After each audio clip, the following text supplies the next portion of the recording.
5M TV Sénégal seen YouTube bu am solo abonnez-vous ci 5M TV Sénégal ndax ngay am ay vidéo yu am solo lépp loo xam ne lu am solo la rek ci doomu aadama dañu koy dugal ci seen YouTube bii di 5M TV Sénégal kon bul fàtte nga abonné-wu ci 5M TV Sénégal ndax ngay mën di jot suñu vidéo saa su nekk. ku bëgg a xam nan ngay def ba am xaalis bu leew teewlu lii may bëgg a wax ndax xaalis dafa nekk loo xam ne su ko nit amee rek te àndut ak ragal yàlla mën naa yóbbee nit ki ci musiba kon teewlu lii may bëgg a wax. bi si njëkk mooy nga ragal yàlla ak di jokk mbokk ak di bégloo say waajur ak balaa ngay lekk nga raxasu ak boo lekkee ba noppi nga raxasu ak faral di tudd yàlla lu baree bari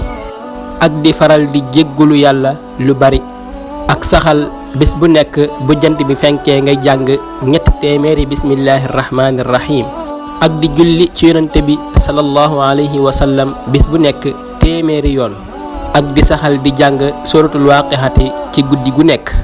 képp ku saxal tegtal yi sunu borom subhanahu wa taala dana la may xaalis bu lew inchaa allahu kon ñu jox leen dig daje beneen incha allah ñi andil leen yeneeni njariñ.